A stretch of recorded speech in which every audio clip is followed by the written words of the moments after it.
Welcome to the Sailor Noob podcast, where a superfan and a noob talk about the original Sailor Moon episode by episode. I'm your host, Mikan Hana, joined by my co-host. I'm the co-host and also the noob, Caliban, a look-to-like, if liking move. Yes, and we're a couple of magical people ready to Moon Crisis make up this episode. Today we are talking about episode number 147, Unmei no Patana, Makoto no Junjo in Japanese, Destined Partners, Makoto's Innocence, the English translation, and the English title, No Prince Charming. No, not this one. Not a Prince Charming. No What? glass slippers. No. No, wait, is that Prince Charming? I think Snow there White are a is couple of Prince Charmings. Snow White is just the prince. Oh, really? He's just a prince. I thought they were both Prince Charming. Why are they both prince? No. And there was like some sort of joke about that, or they don't have a name or something like that. Yeah, and their mom's names are Martha. Yeah, Yeah, right. No, I think only the Snow White. Who's got the shoes? Cinderella. Cinderella has the shoes. Only one of them's Prince Charming. It's definitely Cinderella is Prince Charming. I feel like I wanted to say Snow White is also Prince Charming, but maybe he's just the prince. I don't know. Yeah, he's just a prince. He's just a prince. And his mom is a queen and his dad is a king. Yeah, right. I don't know. And the We queen know this. We and know the this. queen, the evil queen, Yes, is her stepmother. never says mirror mirror on the wall. Oh, in the original? Yeah. Or in the Disney one? What are you talking about? Yeah, the Disney one. She never says it? No. Where did we It's get like that from? Luke, I'm your father. He doesn't say that. Why did I feel like she said... I know he doesn't say that in Star Wars. How do these things propagate? That's what I want to know. Like, where does it come from? Well, before the internet. Yeah, right. Before the internet. I think you just kind of like come out of a movie and you're like, that was great. Remember when she says like mirror on the wall or whatever? But it's like a collective consciousness. You know, you're like, when Darth Vader says, Luke, I am your father. Yeah, I remember that part. It never happened. Right. Yeah, that's the source of the Mandela effect. Yes. Which is a thing.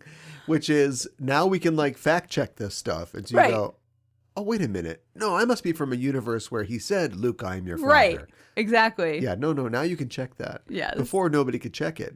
And it was only what did pedants do before the internet? Now pedants are like, they just Let me throw think their back. hat. What and did they're I like, do before the internet? No, I'm not that old. But Fine. yeah, that's not what happens. You now you just look it up and you go, oh, I was wrong. Right, exactly. You get your questions answered. Yes. Just like we're getting questions answered on Spotify. Yes. On last week's show, we talked about the Q&A element on Spotify and how on every episode, if you go to our episode page or just in your little phone there, you can see that we've got a question and answer section. And so this week, we decided to do a question. The question was, are octopuses sentient? Based on our discussion, or at least my rant from the last episode. Yes. And with a little bit of consternation and sweat, we finally got that episode or that question to appear, and we got some answers to it. All right. I thought I'd talk about some of those answers. Thanks for your answers, people. Anna said, they can recognize themselves in mirrors, which makes me lean towards yes. I don't know that it's enough to make me stop eating them yet, though. I eat pigs, and they are really smart, too. That is true. Pigs You're are really so smart. close. No, I'm not a vegan, but No. I feel like she's so close to a vegan awakening. She's Yeah. like, wait a minute, why do I eat things? You don't have to have a conversation with something just to decide to not eat it, but good observations from Anna, and we got user Black Star Raven said, they're at least as sentient as our girl Usagi. I don't know if that's a compliment or the opposite. Black Star says, one of my favorite shows and two of my favorite podcasters. Oh, Thank you. also the show where 12-year-old me was like, I can just date another girl. Okay, I'm going to do that. So awakening's happening all over the place. Awesome. In our Q&A section on Spotify. Thanks for your answers. And we'll have a question at the end of this show to be on this episode. So if you get a chance, if you're a Spotify listener, click on over, check out the Q&A, and put your A in our Q's. Yeah. P's and Q's. No, I'm going to go with that. Yes, and thank you. I take Yeah, it back. right. You had a Shakespeare quote that you said at the beginning of this episode. I can't remember what that's from. Can you tell me what That it's is from Romeo and Juliet. Okay. Thank you. And I believe, and I could be wrong, it's been a while, but I believe it is Juliet talking to her nurse. And the nurse is saying, you're going to go to this party and you're going to see Paris, presumably, the guy that her father's got lined up. And she says, just go ahead and look at him. It doesn't cost you anything.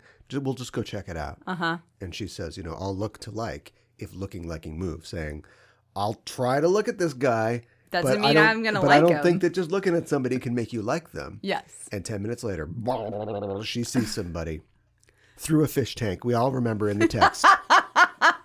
I know. And it all just takes off from there. I know. But it's not doofy Paul Rudd. I mean, Paris. It's... No, he gets burned in that movie, doesn't he? He does. That's the first act of Paul Rudd. The first act of Paul Rudd is thankless. It's a thankless thing. Well, but he was in Clueless too. Like he was even as a young guy, he was getting high, stuff. Yeah, I know. He's getting all the laud and honor now. But he is. He was definitely a side guy early on. And Leo's kind of creepy now. Isn't that interesting? Look, I say this because, I had the hugest crush on Leo. Do it. As Somebody a teenager. Do it. I'll do it if you don't. What? The movie by movie evolution. Yeah. Paul Rudd. Just the joke is, actually, you start with Leo. Yes. Right, and so it's like, he's in Titanic. Yes. Growing pains. And then it's like, Killers of the Flower Moon. Wow. Yes. Somewhere in there, he's eating a bear's heart or whatever. And then Paul Rudd, it's just like a picture from Clueless. A picture from Clueless, a picture from Clueless. Like, that's the joke. Yeah. Yes. Yeah. Yes, exactly. Although I don't think Paul Rudd could be in Django Unchained. That's what. No. There's your VMA Movie Awards sketch, right? He replaces him in all his roles. And so he's like, 50-year-old Paul Rudd is with, 22-year-old Kate Winslet. And then he's in, Catch Me If You Can. And he's like, he's running. He's doing the Paul Rudd making face. that noise too. And then he's in Django Unchained, and it's like, burp, burp, burp, and bum, burp, burp, burp. Burp. I just want to hear Paul Rudd say Mandingo. Oh my God. And then we'll all feel really uncomfortable. Yes. And we will just move on. Oh my God. And it'll be about as funny as your typical VMA sketch. Yeah. But the way you're describing it sounds funnier, though. That's how they all start. Yeah. In a writer's room, or just in the back of a limo on the way there. Oh, God. We did get Zoolander out of the VMAs, though. We got that. We did get that. The first one. I haven't seen the second one. I still haven't seen the second one. Warned Love away. the first one. Yeah. But heard it was bad. Yes. Well, maybe we should get... I was going to say this VMA sketch, but this is going to be better than a VMA sketch. So no, this is like a 35-minute VMA sketch. Stop it. Incoming. This is way better, way more entertaining. It's pretty much the same. Can you give us a breakdown of today's episode, There's Cal? a certain amount of pageantry that happens at the VMAs or any award show, and that kind of pageantry will be on display in this episode. But first, we must go through the beginning, the opening, and we open on a flaming eyeball. It's Zircon! Zircon! The flaming eyeball. It's on his business cards. He's not taking a picture, but in this case is projecting moving pictures on the wall. Mm-hmm. And we see scenes from past episodes, and they really could have gone for like a clip show thing, but they just kind of did it real fast. They could have, yeah. We just see Pegasus being trapped in the cage, and we see the flaming wreckage of Mama Shitaru's horsey rampage from an earlier episode. Yes. The playback stops. We see Zirconia and the Amazon trio all watching the show. They're watching Sailor Moon. They are. And they're like, supers. And I also like that they're all wearing 3D goggles. Fantastic. Like the old style ones, though. The paper ones. Yeah, like the red and blue ones. Like maybe the Dead Moon Circus just got anaglyph 3D technology in their dimension, and they're using it on everything. Kind of like we were with the Sony TVs about 11, 12 years ago. This is the way for the future. Right. This is it. This is so real. All TV is going to be 3D. It's right here. It's like you can see this monster here. You turn around. Oh, it's a monster. In the Dead Moon Circus. It's only serving to show them their butts getting kicked in 3 dimensions, because that's all that's happened so far, and Zirconia points that out to them. They're always getting beat by the sailor soldiers. And when are they going to find Pegasus? Zirconia asks, crushing her 3D glasses in her hand. It's okay, they're just paper. The Amazon trio responds that they've looked in mirrors everywhere, but there's no Pegasus to be found. And this brings up a really good point, in my opinion. This is all literally a waste of time. Yeah. In the past, the bad guys have been collecting energy or pure hearts or trying to find, 7 reincarnated Yomas. We know where Pegasus is. Yep. He's in Chibi's dreams. Yep. They will not find him unless they look in Chibi's dreams. Right. And the sailors, because they're just lollygagging around, they're not investigating their foe at all. They're not even looking in restaurants like Minako suggested. They're doing nothing to stop these guys. Yeah. They're assaulting these bad guys. They're assaulting women and the occasional man all across Tokyo. Mm-hmm. And it's all for nothing. They will never find what they're looking for. Mm-hmm. Like you two. I have danced the swamp as a fairy. I have asked Mommy's pickles. Mommy's pickles. But I still haven't found what I'm looking for. Free Ireland? I don't know. Tres catorce. Or, I don't know, whatever. Sheesh, says Zirconia. I told you it was like a sketch in the VMAs. Sheesh, says Zirconia. Young people never think with their brains. And they love you too. This is in the 90s, of course. Of course. She says, young people are so hard to handle, like the Black Crows. Again, I want to stress that this series came out in the 90s. She says, use a little bit more of your brains and figure it out. Slacker. Slacker was a film that came out in 1990s. Richard Linklater. This was written and released in the 90s, this episode.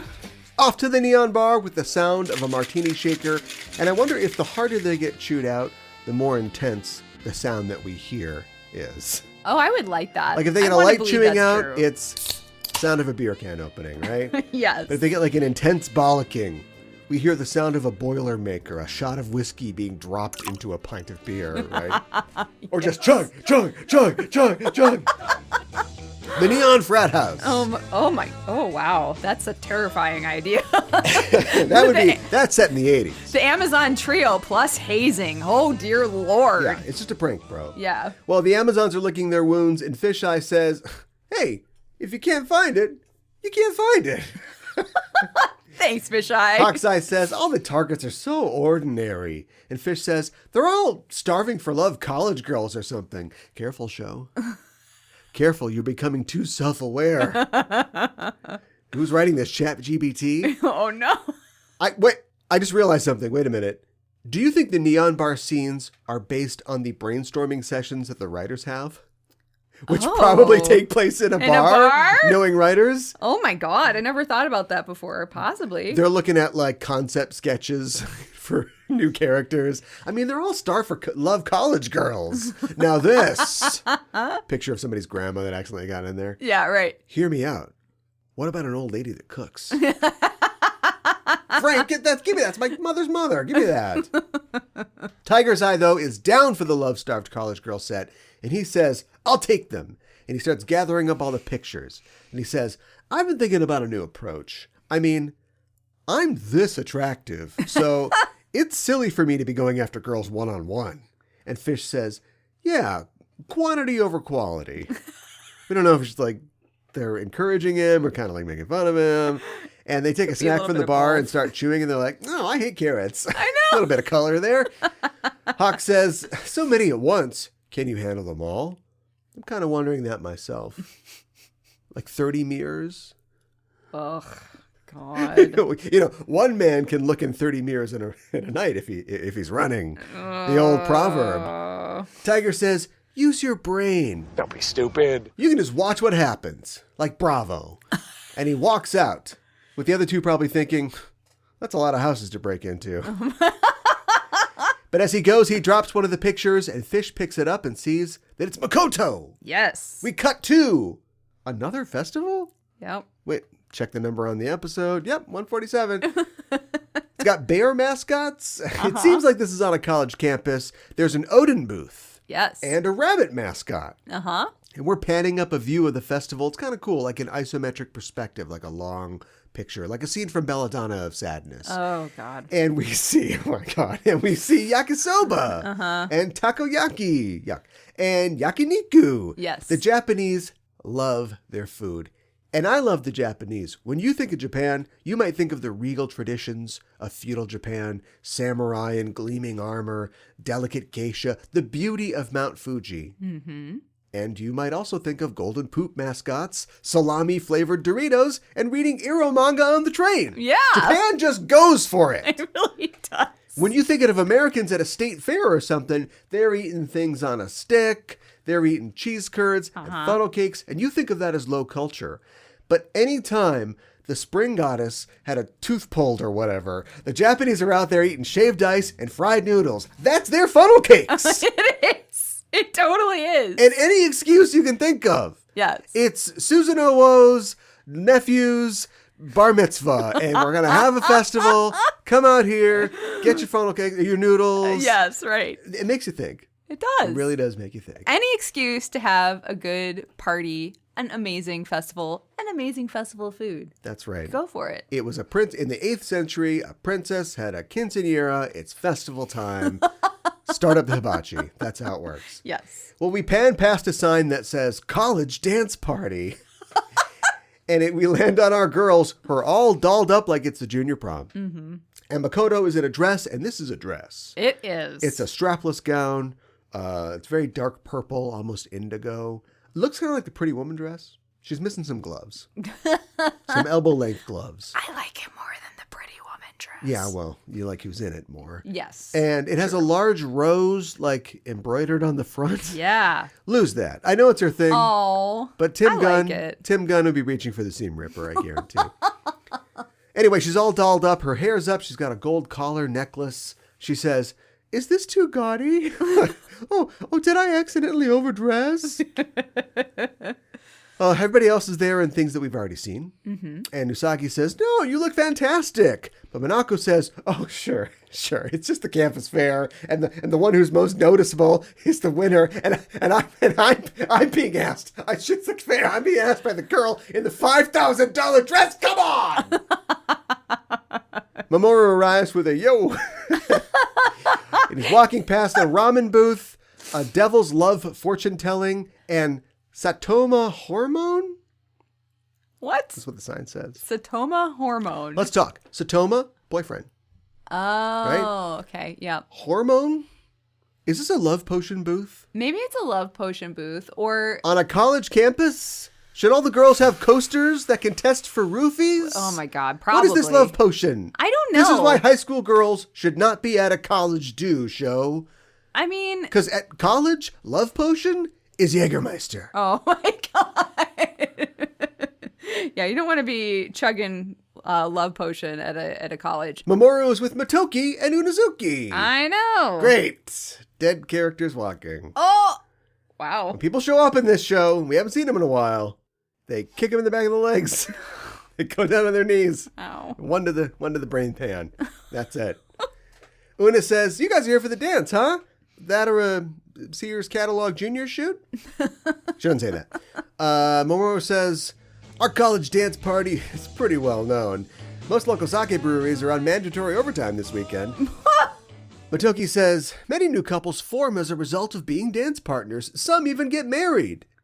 Is this a college party? Yeah, or is this it is. A high schooler's idea of a college party? Maybe that. Right? But What's weird is, I assume the writers went to college. I assume they did too. I assume that they're middle-aged men. And like, but why are they like, a high school girl thinks that she's going to meet somebody at a college party and that's going to be it. Like, she's going to meet the love of her life. That makes sense that Mako thinks that. Be held over a trash can as she vomits green Jägermeister. Gross. Into just the splashing sounds, of a couple of marshmallow peeps into a bucket of effluvia. So anyway, that's what I think. Chibi says, "Married?" And Una leans in and says, "Didn't you find Reika there, big bro?" And Motoki's like, "Yeah, not a sore subject. Thank you. Oh my God. Continuity. Boy, I really got to be a fan to remember all this stuff. I know. Yeah. Remember Reika, everybody? Yeah. Ray said, well, we do because she came back and rode a horse, but she did. She was not, didn't appear with Motoki in a previous episode this season. No, well, yeah, he was briefly in it, but it was like the second. Somebody say horse. It was the second episode this season, so yeah. Ray says, I can't just stand here. I've got to pretend like I'm manhunting. And Mina says, the rendezvous of destiny awaits us. Multiple times, possibly, and they all head off. But Mako stops in front of a poster advertising this event, the Tuzai University Dance Party. And she thinks, the rendezvous of destiny, huh? We'll be right back. On the dance floor, it's pretty tame, actually. Yeah. Everybody's dancing and having a good time. And it looks like, it's like a Presbyterian social where maybe you can dance a little bit. Everybody but Mako, who is just holding up the wall. Mm-hmm. And Ami says, you don't look like you're having a good time. And Mako says, when you're tall like me, no one asks you for a dance. Yeah, what an uggo. We hate long legs and large breasts. Oh my God. Back to the pasture for you, cow. Wow. Ami offers her hand and says, would you like to dance? And Mako says, sure. And this is where AmiMako comes from. Okay, yeah. All right. I was just 50 episodes too early, that's all. I was just ahead of the game. Oh yeah, also, college guys hate it when girls dance together. Oh, the humanity. I can't keep my Jägermeister down. Oh, disgusting. Everybody stops to recoil at this disgusting display. Oh my God. And at one point, Mako lifts Ami up kind of like Dirty Dancing. It's fantastic. But she does it with one hand like the Hulk. And it could go either way. Somebody should do that. Have the Hulk ready to toss somebody. Jennifer Grey, but like Dirty Dancing caption. Hulk has had time of life. Well, speaking of movies about dancing, Tiger's Eye strolls into the party in a white tuxedo like Tony Manero, who was the protagonist of Saturday Night Fever. Yes. People don't remember that. And his hair is perfect. We just washed the hair. He sees Mako and thinks, she's pretty good. And we get a glamour shot of Mako and somebody. Do you know what was going on here? I don't know. Somebody, it sounds like an old man's voice, says, Anko. As the resident Japanese intermediate, not expert. What? He looks at her and it doesn't, to their credit, it doesn't go, yeah, which you think it would. Right, but it's that sort of shot and nobody's talking and somebody goes, Anko. Which is... Red bean paste? Yeah. What the heck? That's so weird. Is this a thing I don't know about? A 90s Japanese college thing? I'm going to get some sweet bean paste tonight. Is this a thing? If it is, I've never heard of it. What's going on? I kind of love it. It's really blowing my mind. Uncle. I love the way you said it, too. Tiger looks at his pictures, and he has like a hand of cards of pictures. Yeah. I guess these girls are all at the dance. But he says, I don't have a pick for her, but I think I'll have her help me out as well. Okay, now you're not even following the rules. Yeah, I know. She's not even your target as far as you know. But it's time for her to get it. Yeah. Gonna go after her. Uh-huh. Like, it'd be different if his motivation this week was, obviously the pictures these are the bad leads. The pictures are all wrong. I'm going off on my own. That flaming eyeball doesn't know what he's talking about.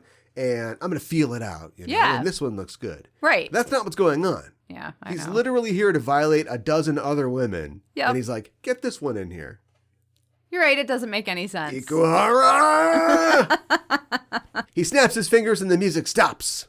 He's like the Anti-Fonzie. He is.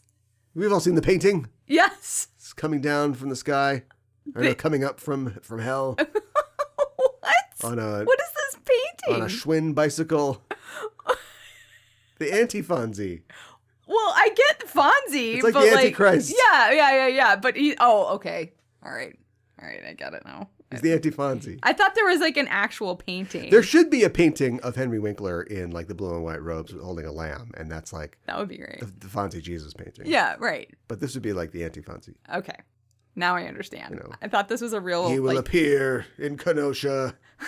His feet will rest on Lake Erie. I don't know. Help me out here. Anyway, he barges up to Ami and Mako and says, may I have the next dance? And I don't know if you know, but he's talking to Mako.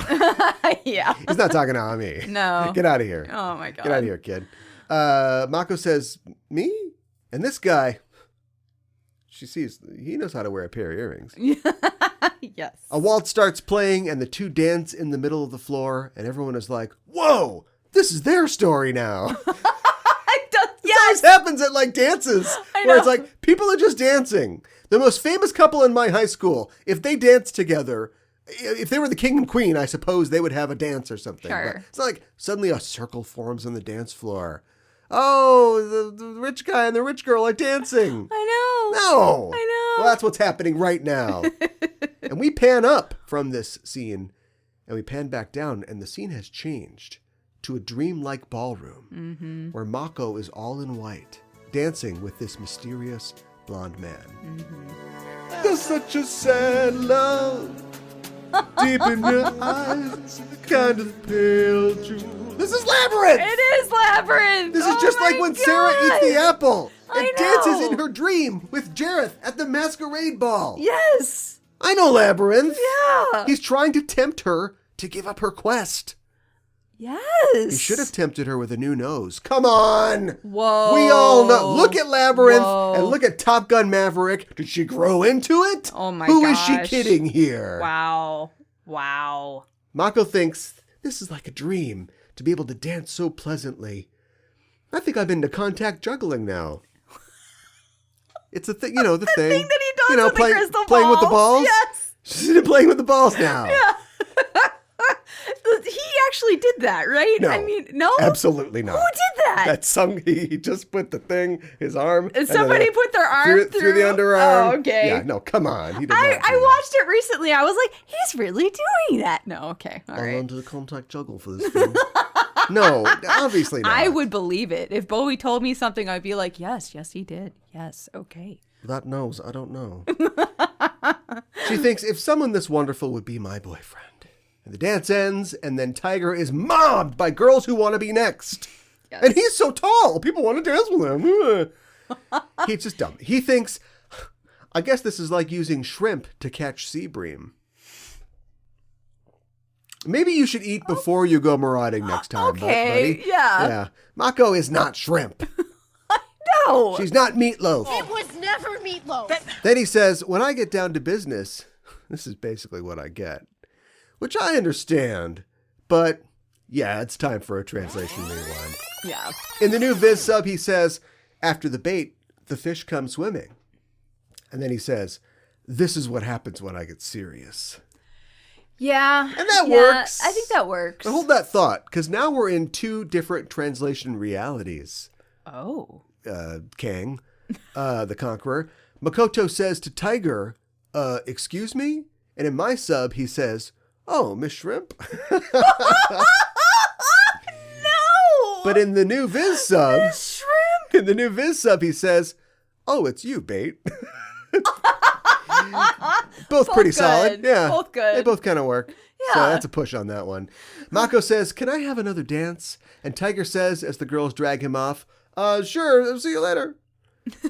Mako is lost in reverie, but the girls see she's fallen for this guy. Mm-hmm. Outside at the snack tent, the squad is loving some great food. I know because the sign says, you'll love it.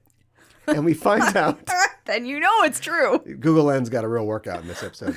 And we find out that Mako is still in the gym waiting for a dance with this guy. Yeah. Mina says, Mako's the type that goes all out when she's in love.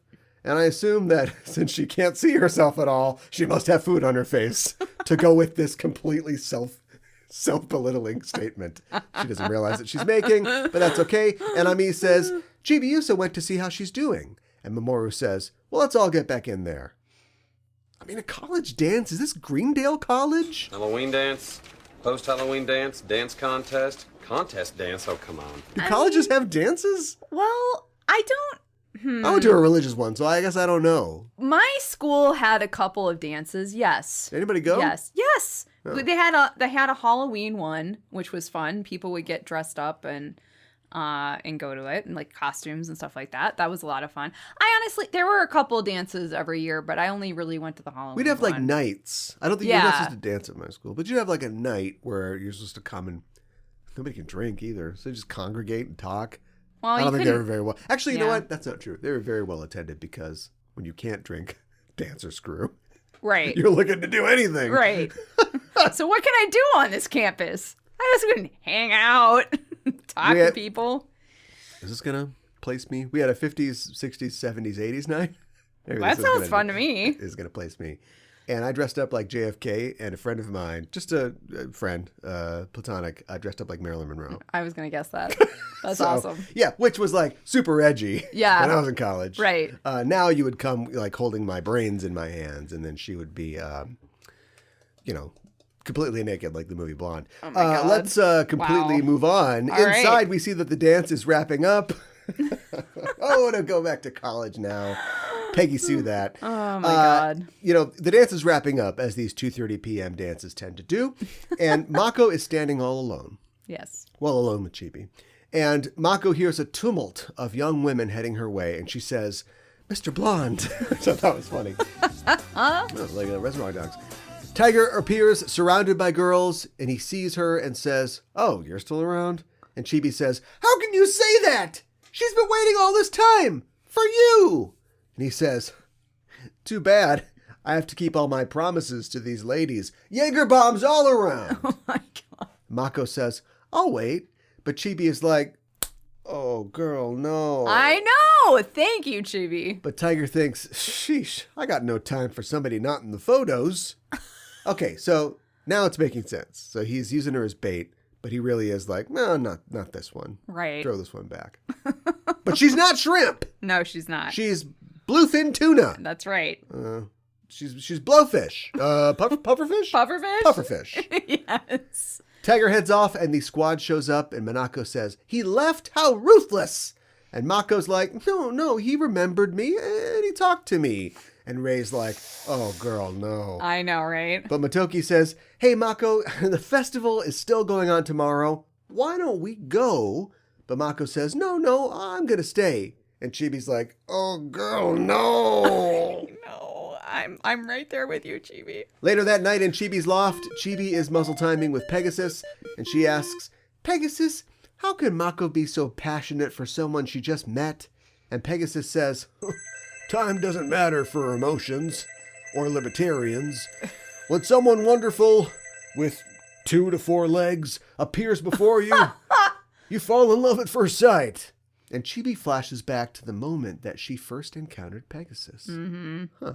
Pegasus says, there are times that when you fall in love, you can't see anything around you.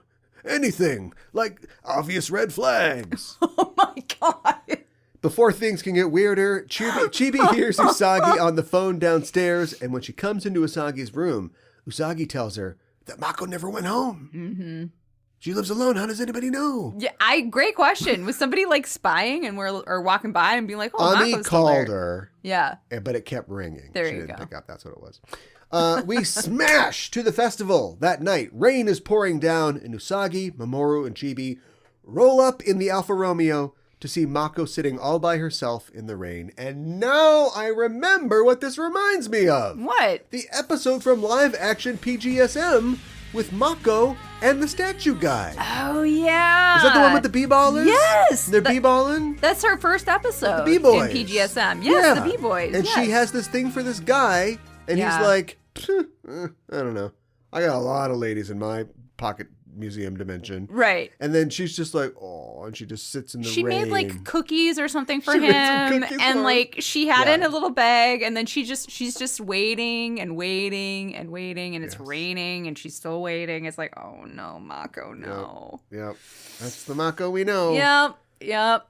Oof. Well, maybe that's where they got the idea for that episode from. Probably. From this one weird thing where Mako's just really going for this guy for some Yeah. reason. Usagi says, what are you doing? And Mako says, I'd really regret it if he came back and I wasn't here.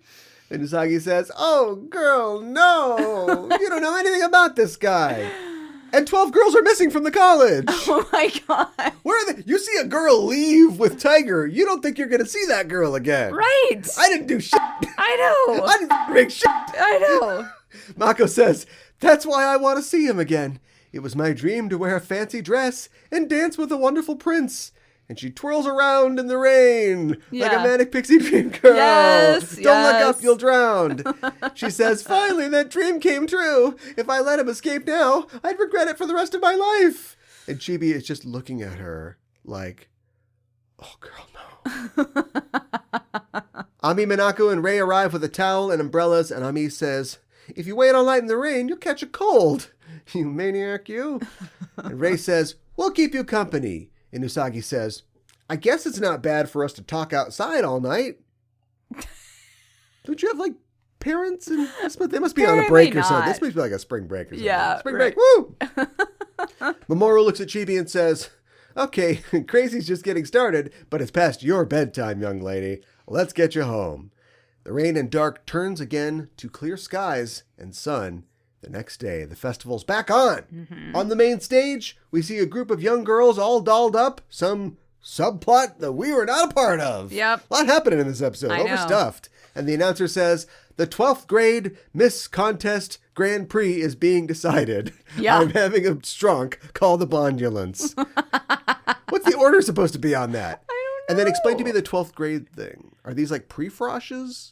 I don't get that. I'm going to be really honest. Because I looked on the maybe VizDub it is. and on the regular, and they're saying that these guys are in 12th grade. It must be like people who are going into college then. I don't know, it's weird. Yeah, it is weird. Whatever you can do to recruit people to pay the tuition and get into school. Right. Get in here. Yeah. Matriculate today. The winner is number 13, Miss Nanami Uokawa. Mm-hmm. And Tiger's Eye has arrived, and he thinks he recognizes the teal-haired Miss Ukawa. What? He rushes the stage and says, Fish Eye, what are you doing here? And Fish is like, I'm doing another episode. I was having fun without We're you. double shooting this week. Yes. We flash quickly to Usagi and Chibi, who are bringing armloads of food from the fair to Mako and the girls. Mako is still waiting. I know. But Chibi sees something weird. Mr. Blonde and Miss Uokawa talking behind the stage. Mm-hmm. Fish hands Tiger a photograph and says, I meant to bring this to you, but so many cute boys approached me.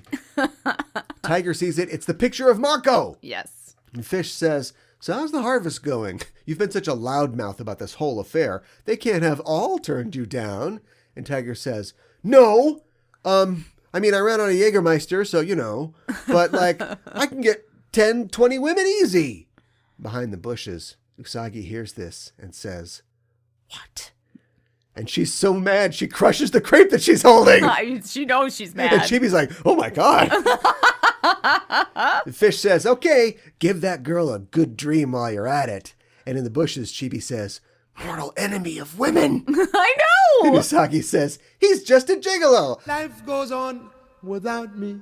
They say, we gotta tell Mako-chan. Yes. And they get up. But Mr. Blonde is gone. Mm-hmm. Outside the gym, the rest of the squad are all asleep on the ground. And no Jägermeister was involved. I know. They just from being People tired. at a college just laid out. I know. Totally sober. Mr. Blonde, Tiger's Eye arrives with his photograph, and Mako wakes in time to see him, and he leans down to her and says, you were the only one to wait for me. And Mako says, I thought you didn't want to see me again. He says, there's no way I would let such a girl slip away. And as the two walk off together, Mako says, I'm glad. And Tiger thinks, what the hell? I'm picking her up. Why am I getting flustered? Yeah. He's going to get that blowfish. Oh my God. Mako says, I waited all this time for you to dance with me again. I believed in you. And she offers her hand. And she should look and smell terrible. She's been on the ground all night. You're right. But it's Mako. It is Mako. Tiger says, believe in me? How can you trust me so much? Yeah. Great Oh. question. And Mako says, nothing, because Fisheye stands up out of the bushes and says, come on already. Her rug unfurls, and when it refurls, she's in her circus togs. Yes. 1, 2, 3. Mako's on the board, and her mirror is out. Now, Sailor Senshi, transform now. Kill them both. Yes. But no, Fish throws a net. Sea-themed. Nice. Yeah. And she catches Ami, Mina, and Rei in it. Fish tells Tiger, hurry up and do it. And on the board, the still conscious Mako is like, you're kidding, right? I could shove you up his ass. You're going to do this to me? No, she says, you're one of his friends? In response, Tiger cracks his whip, unfurls and refurls, and he's dressed to go as well. Mm-hmm. He says, "Blame yourself for trusting me when all we did is dance." And as Usagi and Chibi arrive, he sticks his head in her mirror and withdraws and says, "Beautiful dream, but no Pegasus." Mm-hmm. And Fish says, "What? Well, kill him and let's go." But we hear, "I won't let you do that." Up on top of the covered walkway. It's Sailor Moon and Chibi. Yes. Chibi says, "A woman's hunch or telepathy. To laugh at and stomp upon a girl's emotions over love at first sight?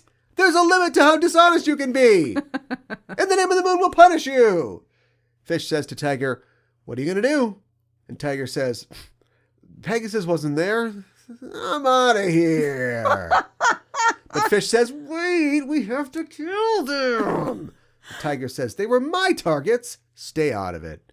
And he backflips through a ring of fire. Mm-hmm. While Sailors Moon and Chibi try to free Mako, Fish says, "He's so half-baked." Woo! "To me, my lemur, card master of sorrow, shuffle, fururo." Mm-hmm. Close-up magic. I knew it. I knew we'd get there. I knew we would finally get there. Out of Fish's shadow comes a swirl of playing cards, which coalesce into a card man. Yes. He's like one of the guys from the Red Queen's Court in Alice in Wonderland. Yeah. Just a card with arms and legs. Exactly. Fish says, "Deal with them." Although I don't think Fish knows that they're doing a pun. And Fish not their strong suit. And they backflip through a ring of water. I see what you did there. Thank you. Furo begins shuffling a deck of cards and says, "Shuffle me. One pair." And he throws a pair of cards at Moon and Chibi, who leap out of the way. And they're almost cut by the sharp cards. Mm-hmm. We get the thing where it's like 3 strands of hair. She gave me 3. Like come off of her head. Yes. And like, whoa, those cards are sharp. Sharp cards. Card sharps. But the cards slice through the canopy of the walkway behind them. So they're like, well, we're like, oh my God. And the canopy falls forward, almost crushes Sailor Moon. Fururo says 2 pairs and throws 4 cards, which tear through a park bench that Chibi was hiding behind. And then 3 of a kind, which is only 3. It's a de-escalation from 4. It's like a worse attack than 2 pair. 2 pair is actually better than 3 in this case. Yeah. But anyway, they destroy a water fountain. Yeah. Then a full house, and we don't see what that destroys, but we do see Mako being helped up by the girls, and she glares at the lemur with fire in her eyes. Mm-hmm. Fururo has just switched over to 52 pickup, and he just blasts Chibi and Moon with cards, pinning them to the wall like a knife thrower. And Fururo spins a final card, the Joker, on the tip of his finger, which wouldn't even work. But that's how magic he is. Yes. And he says, "Last card, Joker shower." No idea. I don't know. I don't know. We live in He a gives society. his mom a bath in the movie. Yeah. But this is a Joker shower instead. Yes, it's right. when he's got to get his mom somewhere fast. Is it just going to shower down Joker cards? Like it looks like one card, but then it's going to, because he's a Joker, he makes himself look like a bunch of different cards. Dancing on the steps, you know? Yeah. In the rain. As a manic pixie dream kick. girl. Yeah. The Joker dance. The Joker dance. Mako goes full Joker. Oof. I want to see it. I don't. Her colors are green and pink, So not green and purple. You're saying your boobs are huge? Yes. And I'm tired of pretending that they're not. This is weird. This is subterranean. That's how many levels deep this is. It's like you gotta know. Hey, look, strange. Come on, look. I know I'm the noob. I know this show's not over yet, but we're making jokes that you need to know a lot about this show to get these jokes, right? So sorry, new listeners. The one Joker card becomes a sheaf of them, and then he winds up to blast the sailors. But a blast of lightning arcs across the quad as Jupiter's wand appears, and she shouts, "Super Supreme Thunder!" Yes. The blast vaporizes the cards and shocks Fururo. Before the Senshi stands Sailor Jupiter, who says, "I thought I had finally found my prince. I wanted some Jägermeister. Now Sailor Moon." Chibi raises her carillon, and with a twinkle yell, she summons Pegasus. Pegasus says, "Oh man, do I have some Jägermeister stories. I am not allowed back in Kentucky. Let's just leave it at that." Sailor Moon gives us the MGM, and Fururo stages out for the last time. Later in the gym, the girls are back in their civvies, and Mako looks wistfully out at the ruins of the dance floor and says, "In the end, I was in love with the dance itself. Oh my God, what is happening? Did you have some of that Jägermeister? Yeah. A dance on this floor where people would make room for me. And Chibi says, Mako, oh no, girl. Unazuki comes running up and says, hey, the high school next to the campus is having a dance party next week. It's confusing and inappropriate. Do you want to come? Yeah. And Mako says, I'll go. And the girls are like, nothing was learned here today. Nothing. Mako jumps up and down with Una and says, this time I'll meet my prince. Shots, shots, shots, shots, shots, shots. I know. Like, okay. Like, I know we have to end with a joke, especially this season. And I know, like, it's been a common joke, like, Mako, like, has a crush on every boy. She has a crush. Well, they all have crushes on every boy. But I mean, like, Monaco's the crush on every boy. Mako's like, you don't understand. This guy reminds me of this guy. I know. Who, I tell you about this guy. He broke my heart. You know? You've seen the back of his head. You've seen it. In that one episode. Which we actually don't get in this. She doesn't say that Tiger reminds her of her senpai. And that, no, right. It's almost like, do the people that wrote this episode watch this show? Great question. Here's my thing. This, for the first time in a while, feels like a classic-esque. Classic is an adjective. You don't have to add esque to it.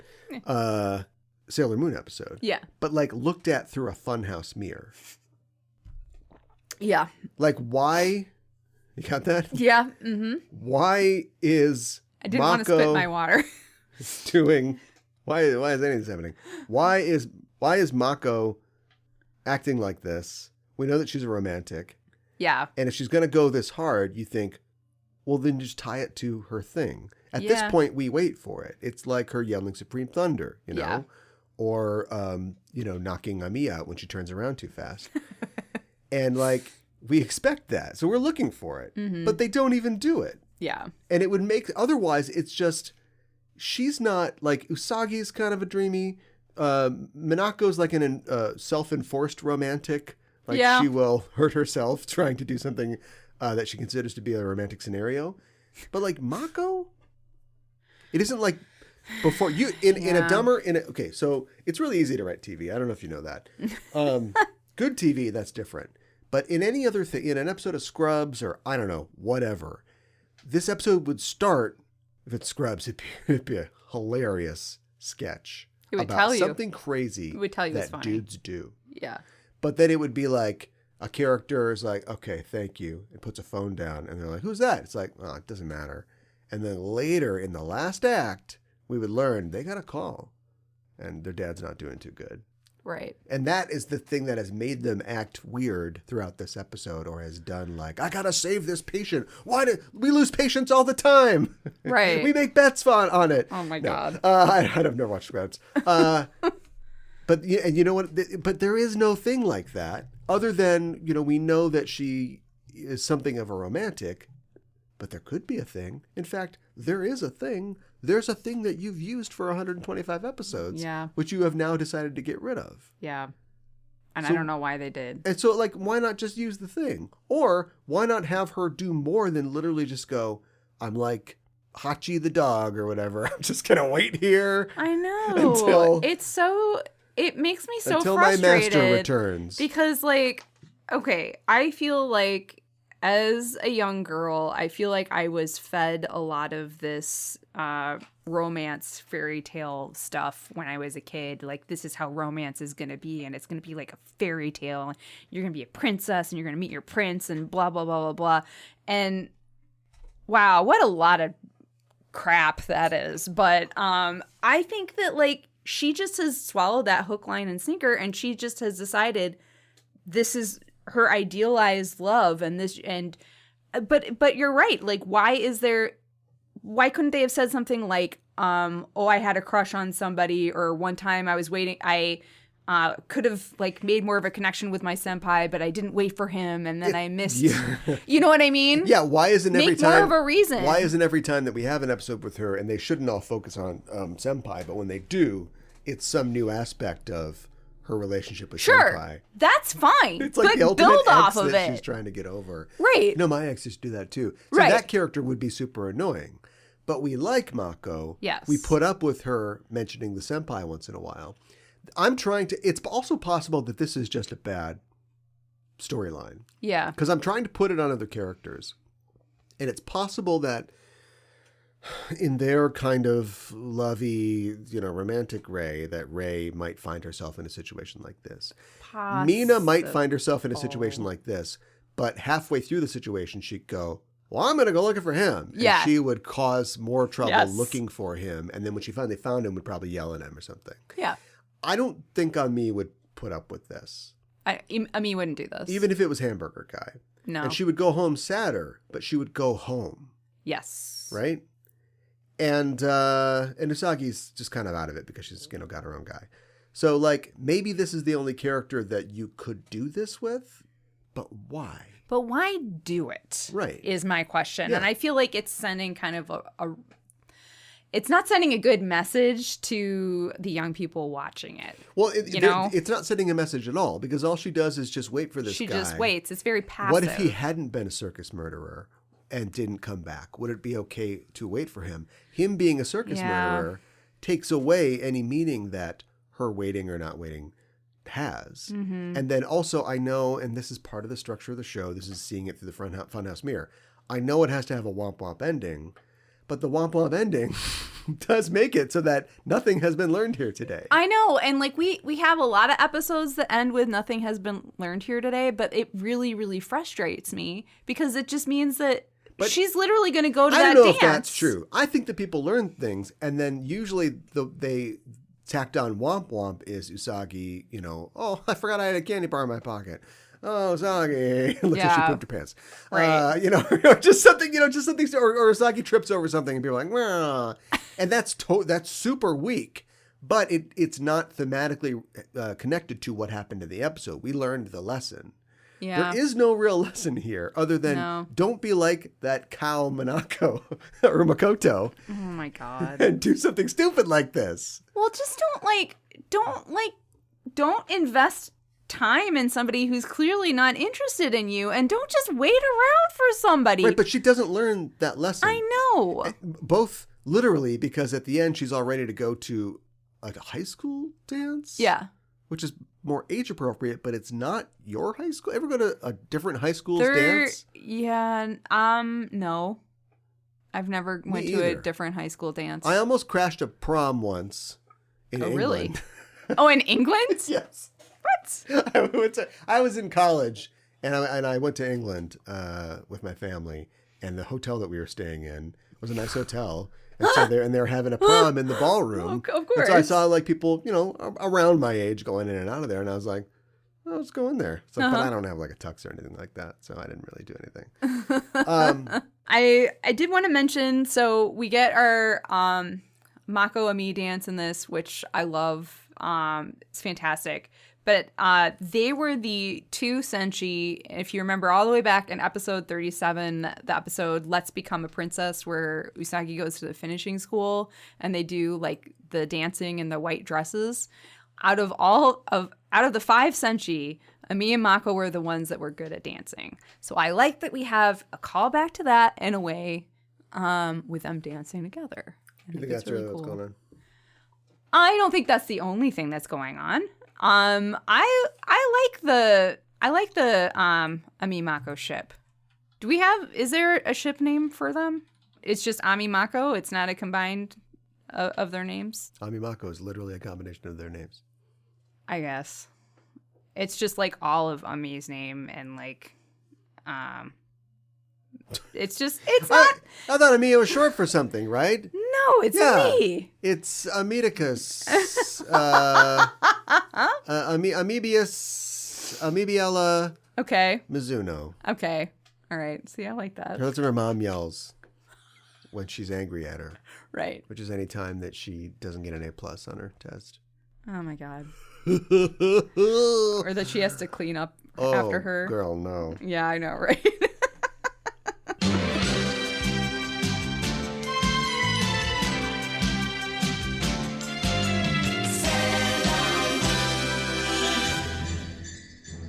All of you relax. This is a matter of inconvenient timing, that's all. Rebooting the podcast was inevitable. This is simply the beginning.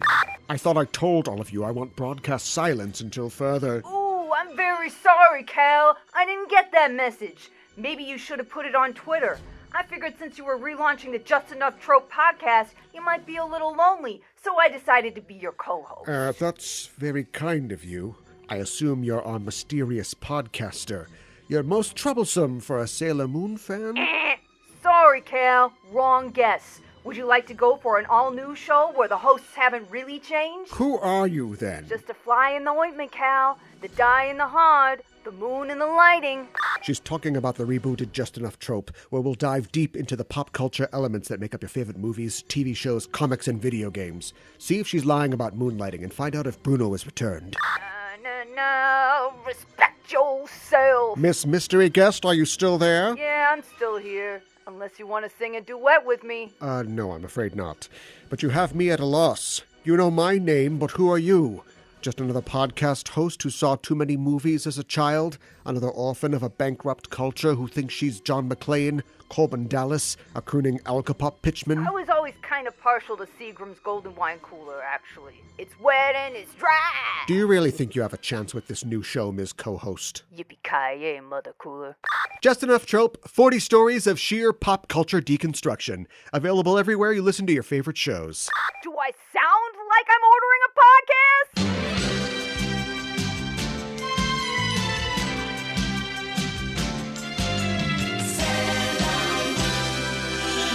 Today for Kyoro Kyoro Miro, or Curiously Looking Around, we talk about elements of Japanese culture within the episode. We're going to be talking about izakaya.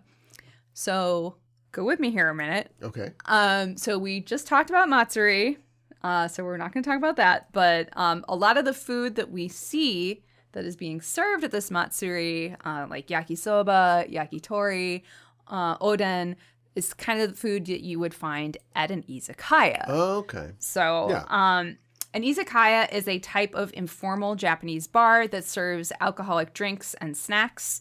Izakaya are casual places for after-work drinking, and they're pretty similar to a Spanish tapas bar because the dishes are small plates and for everyone at the table to share. Right. They're very, very similar in that regard. The word izakaya entered the English language by 1987. It is a compound word consisting of iru, which means to stay, and sakaya, which means sake shop, indicating that the izakaya originated from sake shops that allow customers to sit on the premises to drink, so to stay and drink. Boy. Yeah. Love mashing words together. Yes, they do. Have for a long time. Izakaya are sometimes called akachochin, which is red lantern, in daily conversation, Okay. as such paper lanterns are traditionally found in front of them. But they're found in front of other businesses too, so it's not like a hard and fast rule. If you see a red lantern in front of a business, it's going to be an izakaya. Okay. So, but that's sometimes what they are called.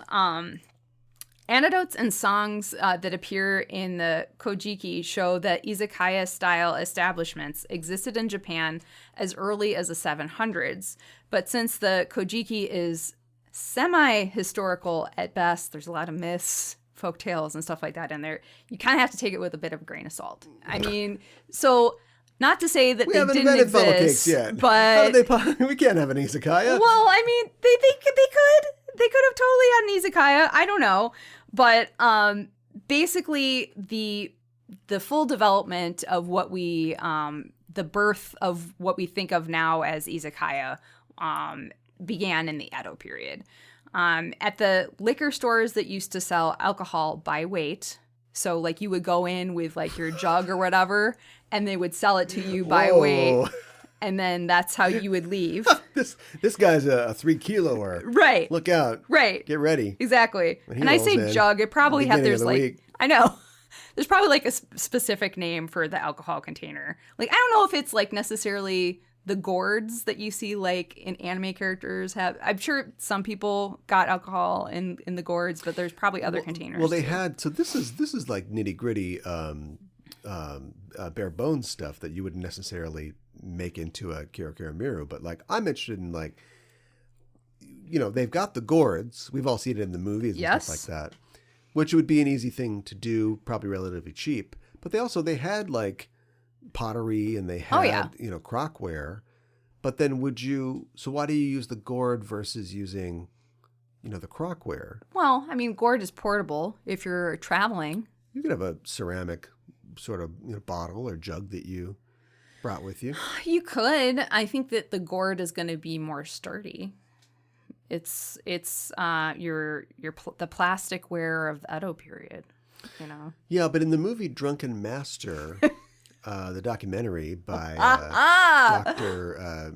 Jacqueline Chan, they've got both, actually. That's true. Suhachi, who definitely shops by the kilogram when he goes to the wine store, has both like a ceramic jug and also a gourd. And they both break when you high kick them. Of course they do. Yes. Which, I mean, I could totally see happening. That's not out of the realm of possibility, right? So these stores where they sold alcohol by weight, people began to drink alcohol while standing at these stores. Not for long. Yeah, right. So this is something that happened gradually. Some izakaya began using sake barrels as stools for their customers, and then they gradually began to offer simple snacks called sakana. Yeah. Translate, beer nuts.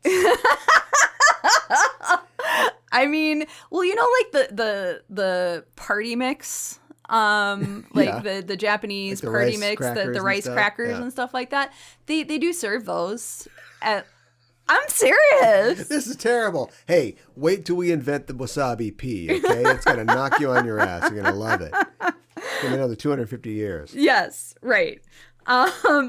Historian Penelope Franks points to the development of the izakaya in Japan, especially in the Edo period along the main roads throughout the country, as an indicator of the growing popularity of sake as a consumer good by the late 1700s. Mm-hmm. In Japan, it is customary to serve alcoholic drinks with snacks called sakana, shuko, or otsumami. These are usually quite salty and served in relatively small portions. And it's meant to be salty, so then you keep drinking, that sort of thing. The term sakana traditionally refers to food served with sake and originates from the words sake, mm-hmm. and na, which means side dish. Because the dried fish and salted fish roe were popular choices for such dishes, over the years the term sakana also came to mean fish. So previously the term for fish was uo. So now the word for fish in Japanese is sakana. What? Yes.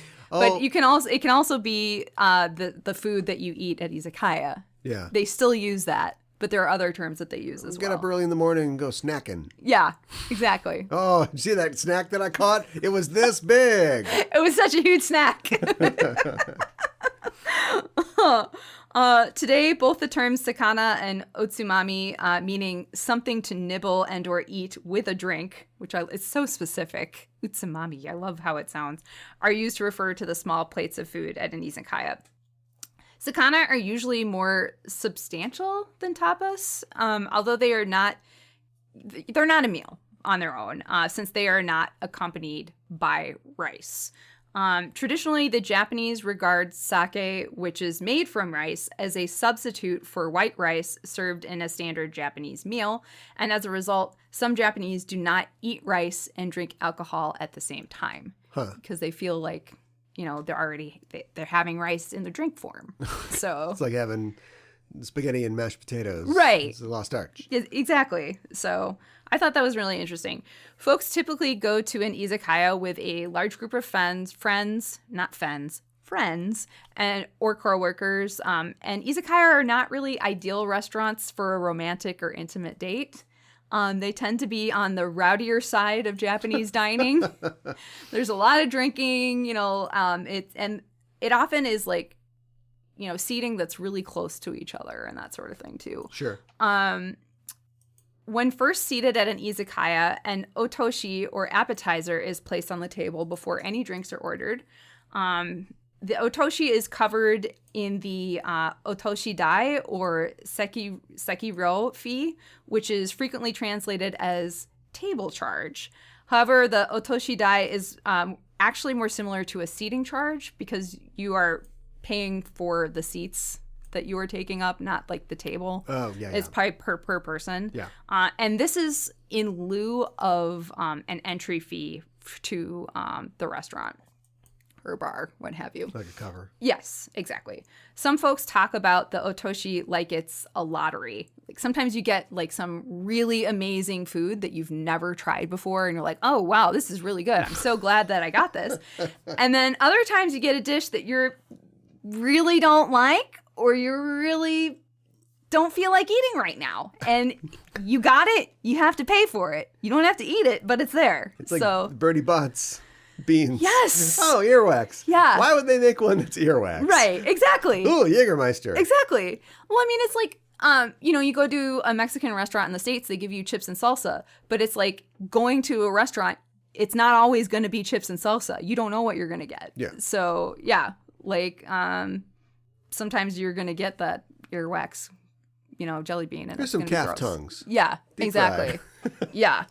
Common otoshi include cabbage salad, Japanese-style potato salad, tsukemono, which is Japanese pickles. And shiokara, which means salty, spicy, and it's a food in Japanese cuisine made from various marine animals that consist of small pieces of meat and a brown viscous paste of the animal's heavily salted fermented viscera.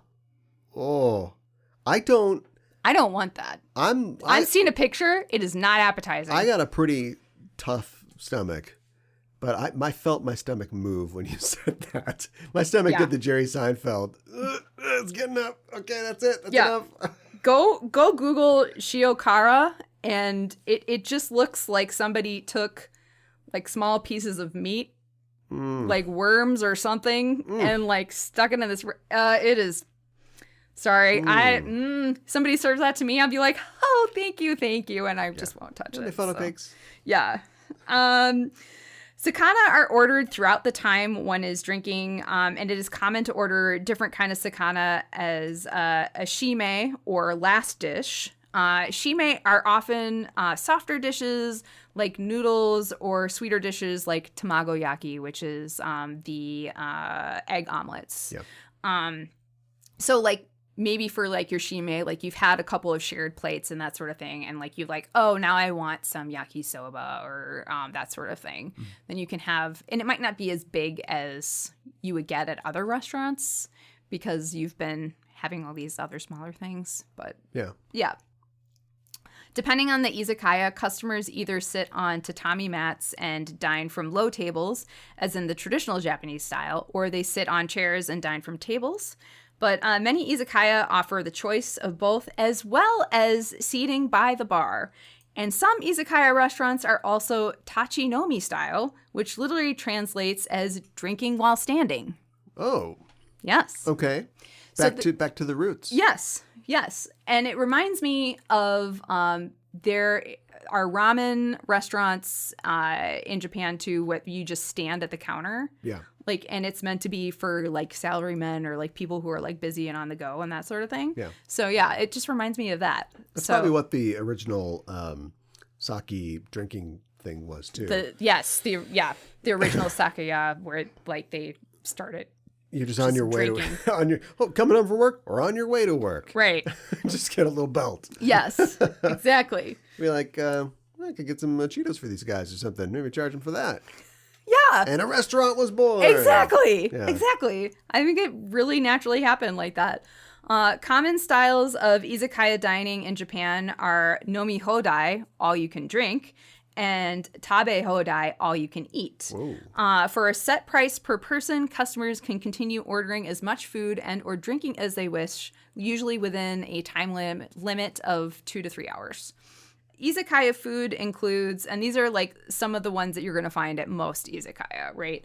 Edamame, gomae, karaage, kushiyaki, salads, sashimi, tebasaki, which is Japanese chicken wings, agedashi tofu, which is lightly deep fried tofu, and it's hot tofu. I want to mention. Okay. And hiyayoko. Oh my gosh. Hiyayako. Hiyayako is a Japanese dish made with chilled tofu and toppings, and sukemono, again, Japanese pickles, yakisoba, yakitori, not tore. I don't know what I just said there. It's a shoe. Yeah, right. Yeah, don't want to eat and that. You told the waiter to shove it down your throat. Right, exactly. And nabe, which is the hot pots, like the one, everything cooked in a pot sort of thing. Yeah. Izakaya serve a large range of alcohol as well. That includes various kinds of cold and warm sake, and there's tons of sake. I've seen like there's like a YouTube video there. There's this sake place somewhere in Japan. I'm being really helpful right now, but like where you stay for a couple hours and you can try different kinds of sake. It's like a tasting room. Yeah. And you pay a certain amount. There's like so many different kinds. Yeah. So it's, I don't know. I just find it very interesting. People always say that you have to drink sake hot, Right. The correct temperature for sake is Right. 97.5 degrees. But you can drink it. There's all kinds of ways to drink it. There's so many different kinds. I Yeah. think that every single time that a Japanese guy wants to get drunk, he's like, well, I'm going to go to the microwave. And No. No, I do not. No, there's all kinds of ways you can drink it. Exactly. Other drinks that they serve is Pilsner-style draft beers, typically some variation of Sapporo, Suntory, Asahi, or Kirin. If it's not Goose Island. then Why am I here? I know. Shochu, which is a Japanese hard liquor that's typically distilled from rice, barley, sweet potatoes, buckwheat, or brown sugar. There's some other options too. That's what I'm listing. Varieties of sours. For example, lemon mixed with shochu and soda water, and chuhai or shochu highball. So the sours and the chuhai are both like mixed drinks. I can't remember if I've had shochu or not.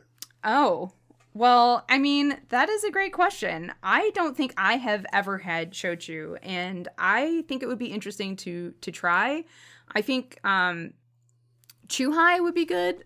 See, when I was in Japan, I wasn't drinking alcohol, even though I was of age. So I kind of feel like I should have done that. But there was a joke when I was there. So chuhai is kind of like, at least in the canned versions, it can be kind of like a seltzer or cider, like something that tastes sweeter than a lot of alcohol. And sometimes the alcohol content can be kind of high in the cans. So you have to be kind of careful with it. But so that's chuhai. Then there's a soft, chewy candy called hai chew. So don't get those mixed up. Huh. That was a joke that we had, because it's like, well, a kid can, eat a hai chew, but not drink a chuhai, Shochu has a creamy mouthfeel and a complex flavor. Interesting. So it doesn't. Sake is general. I mean, you can get like a cloudy sake, but sake is generally, distilled. It's very clean, similar to vodka in that way. Yeah. And so when you see a clear liquor, because it's usually clear, yes, you would think, oh, it's going to be a clear liquor like a vodka or something like that. But apparently, it has a creamy mouthfeel and a complex flavor, depending on what went into making it. So interesting. Yeah, so I feel like it could be like similar to a whiskey, but it's clear. Yes. Weird. Yeah. I think I would like to try it sometime. I think it could be very good. Supposedly founded in 1905, there's some debate over the exact year. Mimasuya in Tokyo is the oldest izakaya in Japan. Due to the Great Kanto earthquake in 1923, the original building burned down, but the building was rebuilt, and Mimasuya is still serving food to this day. And when did it start? 1905, supposedly. Wow. But again, there's some, for whatever reason, they're not 100% sure of the exact year, but some people have said 1905. There is, however, There's a slight caveat. There is another company that is older than Mimasuya, but hasn't continuously been an izakaya. And I will get to why that is. Okay. Toshimaya Honten, or Toshimaya Corporation, was founded in 1596, and it is the oldest sake company in Tokyo. It was originally established as a sake shop and became a tavern at the Kamakura waterfront in Kanda in what was then Edo. Okay. This original tavern supposedly is the first modern-style izakaya. So supposedly this is where it started. Toshimaya's customers included merchants, samurai, and lay workers during the restoration of the old Edo castle. Toshimaya began brewing shirozake, or white sake, which became really popular in Edo and eventually a local favorite. Shirozake is a sweet rice liquor, and during the Edo period, it was very popular with women, maybe because it was sweet, I don't know. And it has become a tradition to offer shirozake during Hinamatsuri, the Girls' Day festival. Oh, okay. Because it was up, popular. Come on. Yeah. Seeing an opportunity to expand its business, Toshimaya began offering customers tofu dengaku, or tofu glazed with miso, like various dishes of that kind. It was, inexpensive and hearty, and the addition of food was very successful. And shortly after that, other,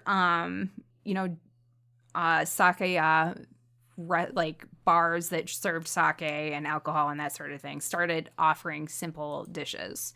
Toshimaya Sake Brewery was built midway through the Meiji period. So they started with the sakaya, started serving food, became an izakaya. Now they got a brewery, and it's mid-Meiji period. Okay. The Toshimaya Brewery, the Sake Kinkon, or Golden Wedding Anniversary, is offered as a sacred sake at the Meiji, Jingu, and Kanda Myojin shrines. So I think it's kind of like it's an offering, that sort of thing. Yes. The Toshimaya Izakaya unfortunately suffered several setbacks in the early 20th century, and it sustained a lot of damage in the Great Kanto earthquake in 1923. This earthquake was clearly massive. Yeah. And it burned down during the Great Tokyo Air Raid in World War II. Oh, okay. After the restaurant burned down, it wasn't rebuilt, and Toshimaya focused on its brewery. Its brewery is still going today.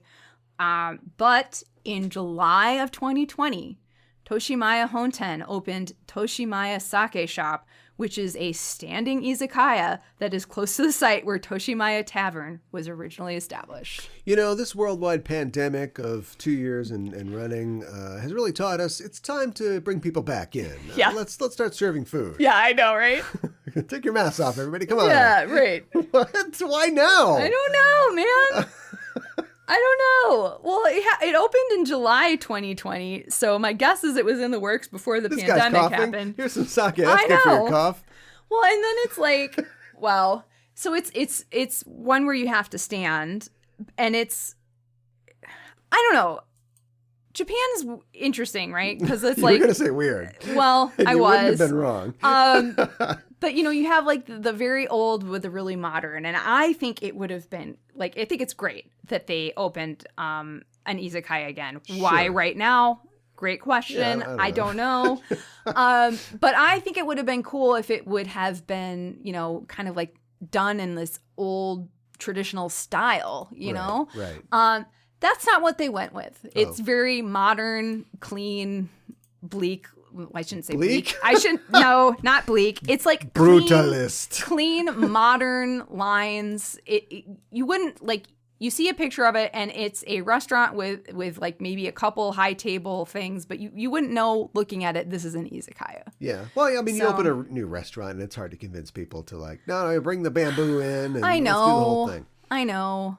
Itadakimasu with Usagi. What did Usagi eat in this episode?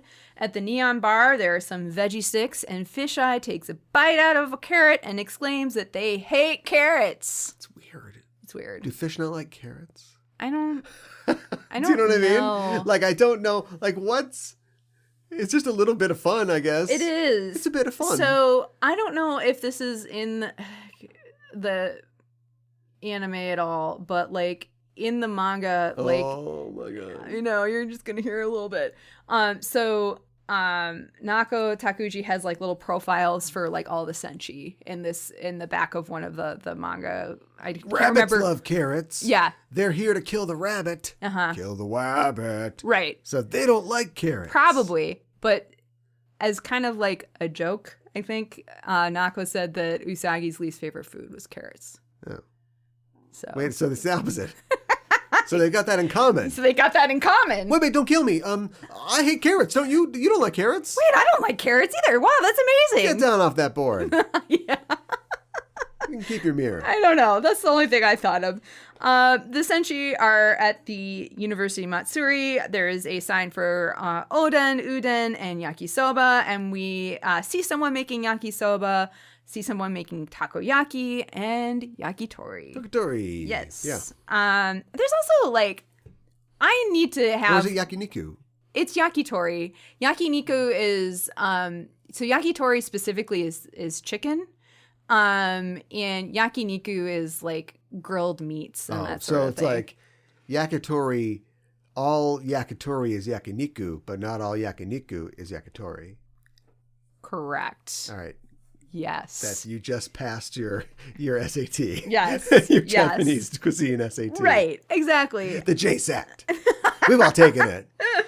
There are so many different kinds of yakitori, and I didn't realize this. And like, I think I only had it like once, and like, I do not love like just fat from meat. Like, and I felt like that's all I was chewing on, and so I was not super excited. But there are a lot of different varieties. Yeah. So I think I just didn't have a good experience. Yakitori. Yeah, or like with not some one honey that's mustard sauce. Yeah, or not one that's like all cartilage or all fat. You know what I mean? Yeah. So, anyways, there's lots of different varieties. Give me that bone marrow. Yeah, well, it's an option. Usagi eats some ice cream, and then there is food on the table as well when they're at the food tent.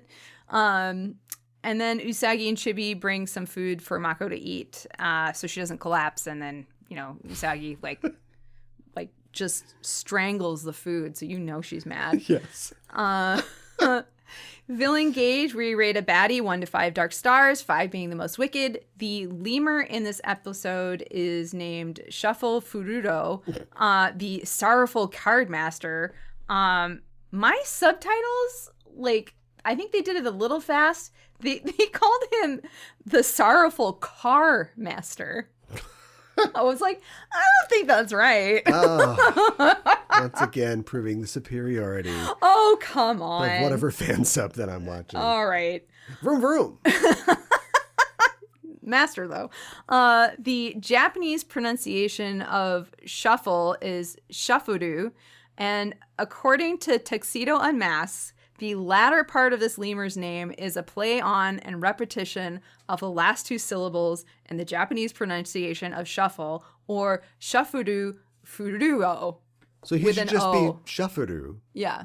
That'd be good. Like they're doubling down. But they were like, he's doing more shuffling? He's like Bodie McBoatface. Shufuru furuo. Yeah. I think he's just continuing to shuffle when you're like, deal the cards. So what's the onomatopoeia for shuffling? That is a really great question that I should have looked up, and I don't have an answer for that right now. Maybe it's fudu. Yeah, right.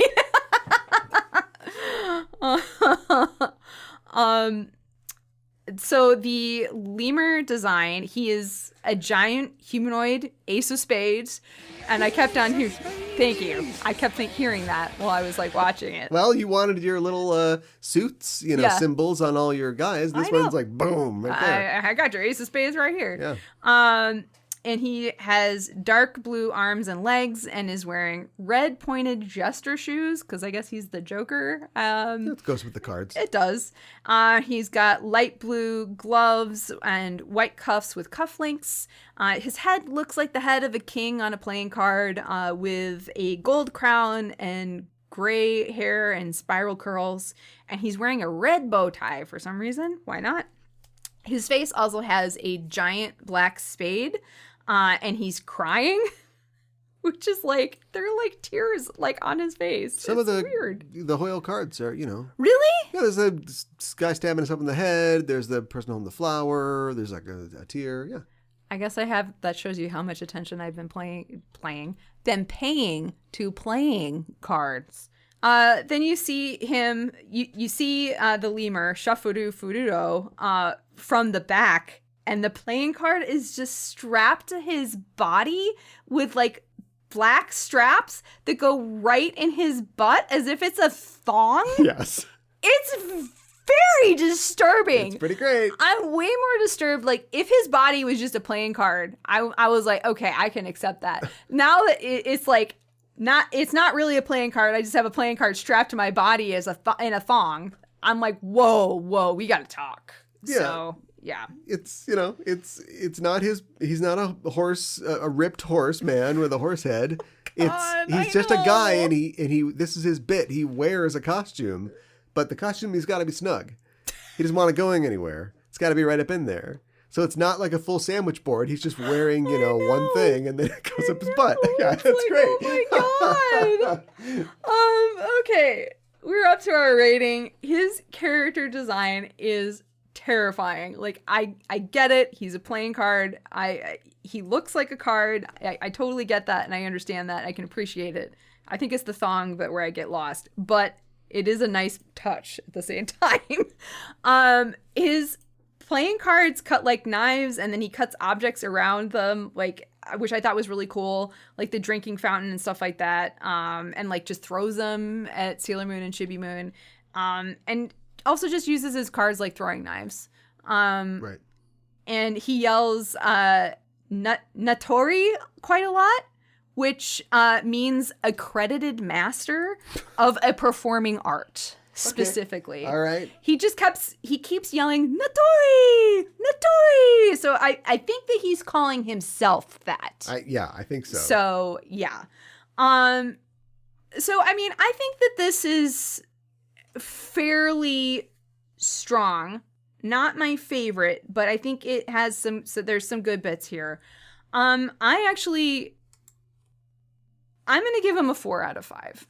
I was going to give him a 3, but I think I'm going to give him a 4. Well, good for you. Yeah. I got to give him a 4 as well. If he stuck around any longer, yeah. Or if the cards went from, I'm just dealing, next it's a royal flush, next, if he had something else that he did with the cards. Yes. Set up a house of them and then knock the house down. That would have been cool. Or, something like that. But he's not there. We do a lot of stuff in this episode until any monster shows up. And so he doesn't have a lot of time. It's not his fault, but he doesn't get to do a bunch. Gotta love the thong, though. And I think it's another thing where it's like, he's a card. We got nothing else. Yep. He's a card that throws cards. He's a man on a card, wearing a card, throwing cards. Yep. And he talks about cards. Yep. And so that's it. And it works. They don't spread it around too much. It's fairly strong. I give it a 4. Take a bow, or our rating on how our villains left the stage of life. He looks scared and surprised with his eyes open wide and his mouth in a surprised expression as he yells, Natori! Stage out!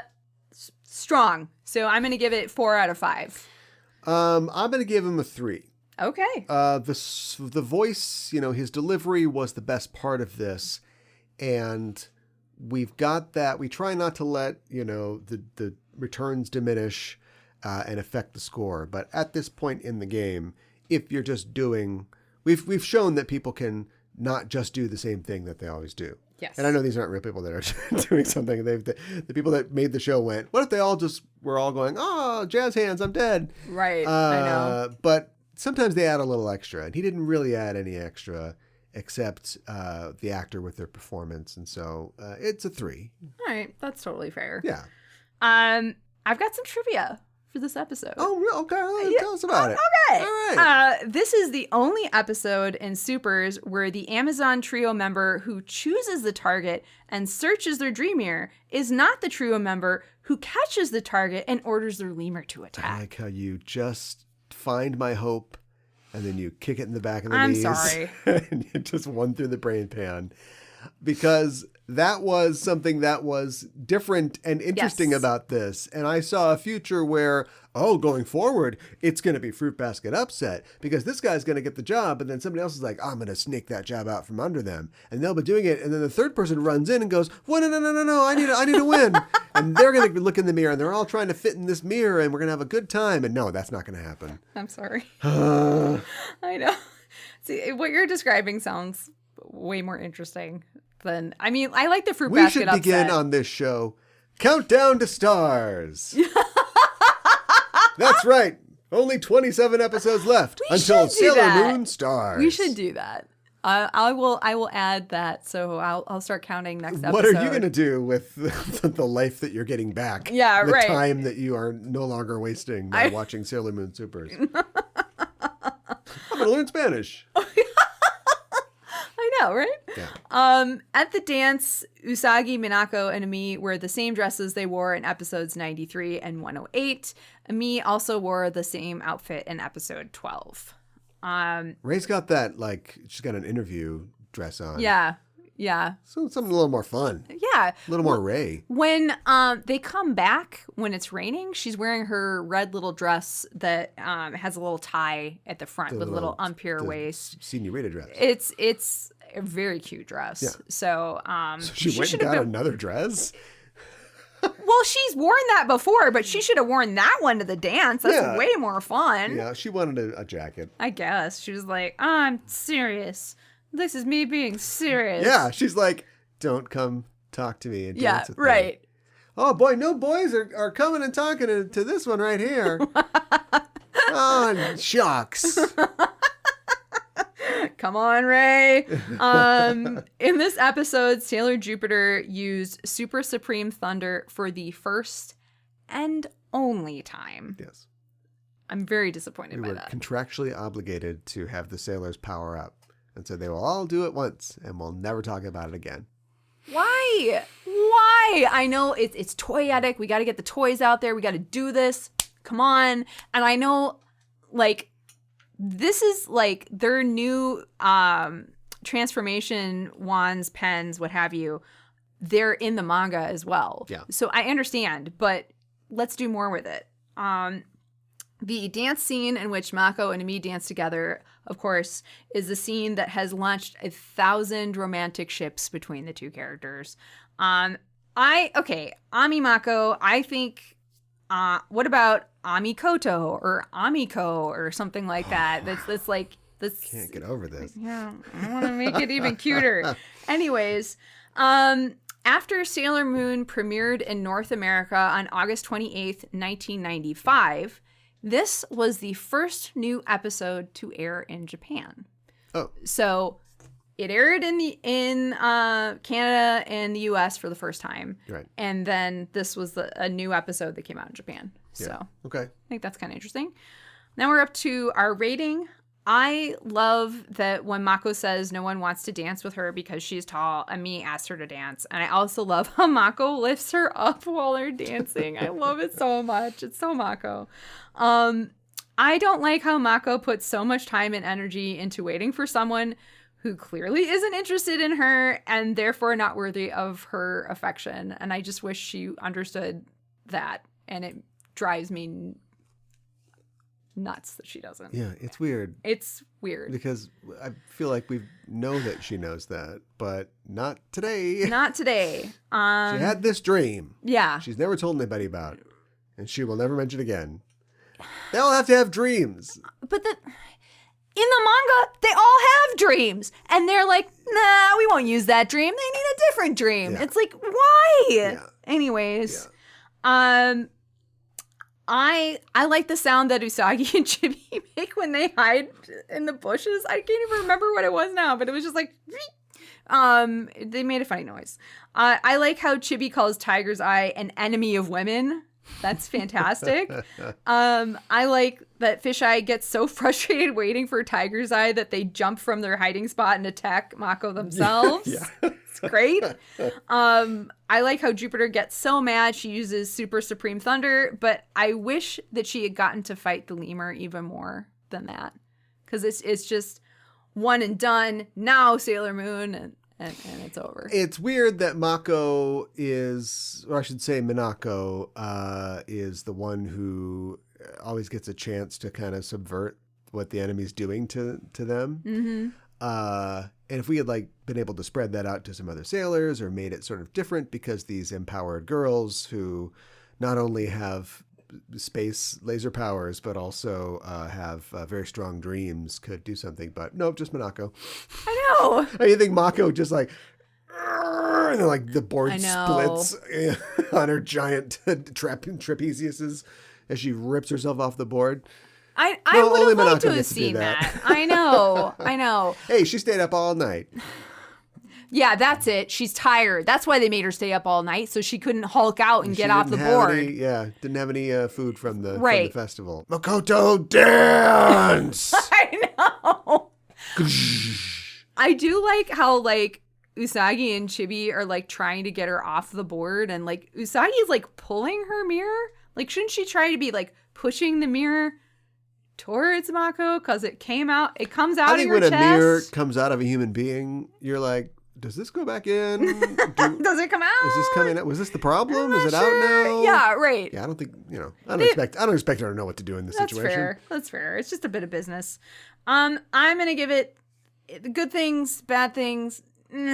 Wish it was a better Mako episode and had a better message.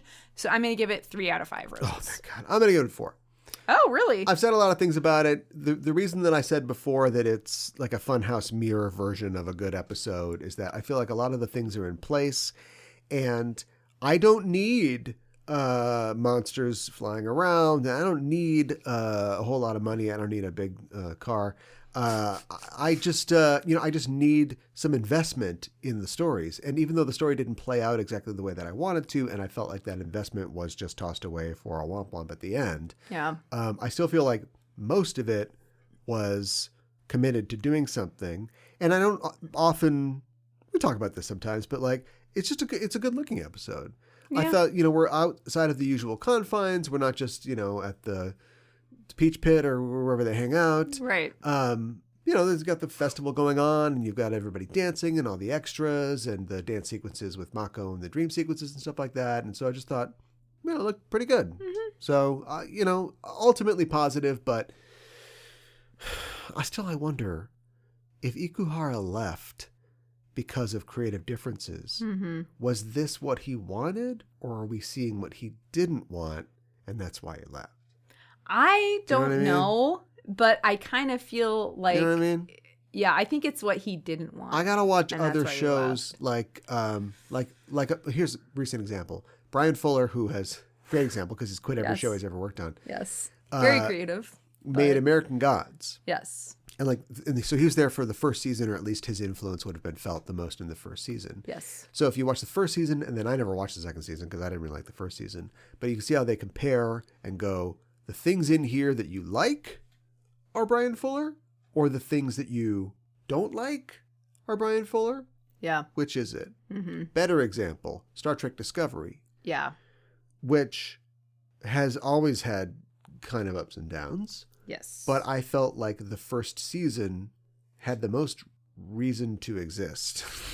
It had a storyline. Yeah. That started in the first episode mm-hmm. and evolved over the course of the 13 episodes, or however many it was. Yeah. And then was kind of finished. Not like it's over. They can go on to all kinds of new adventures, and they did. Yes. But like it felt complete.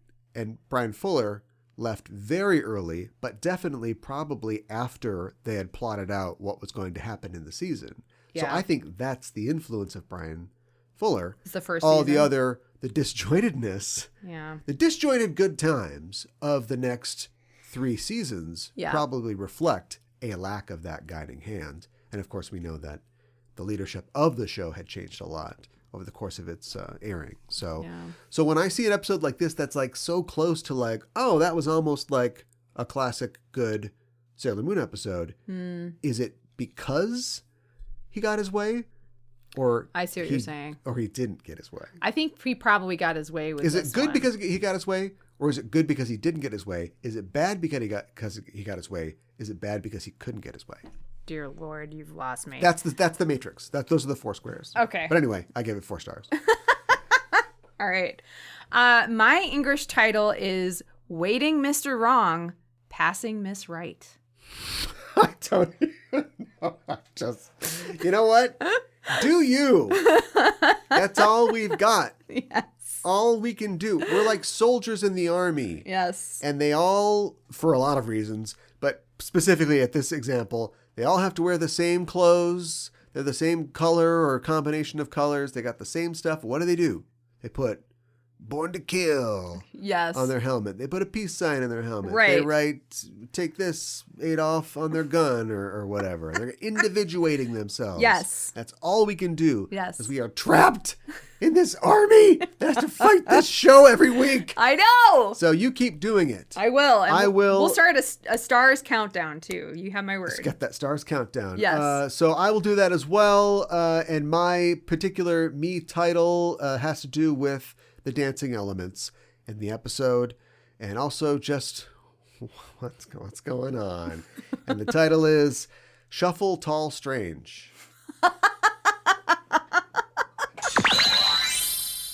Next episode is this month's installment of Shore Leave. So we are looking forward to that. So join us next week, and we will be doing a live broadcast. And stay tuned to our socials and Discord, and we'll be letting you know exactly when that will be. It'll be Wednesday next week.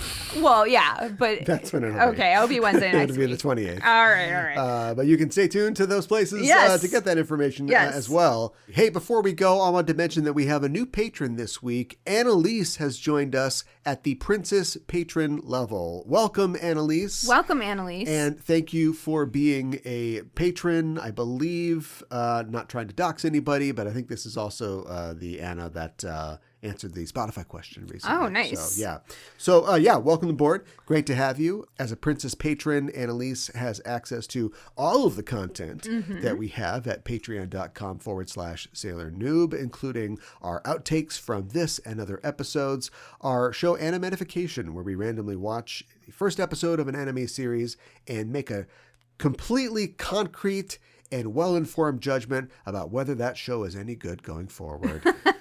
Also, we've got our newest feature, Beyond Good and Ava, where we talk about the philosophical and psychological underpinnings of Neon Genesis Evangelion. And it's fun at the beginning. Oh, we're fighting roll. Oh, having a good time. Oh, thermal expansion.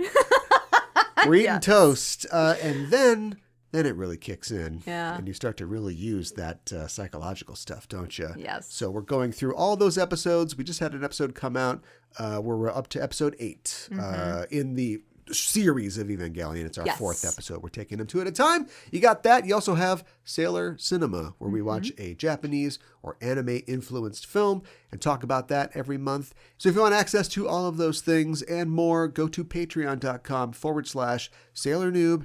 Join the Senshi Squad today. Well, that's it for our show this week. In the name of the moon, we'll be punishing you next week with another episode of Sailor Noob. Oh, girl, no.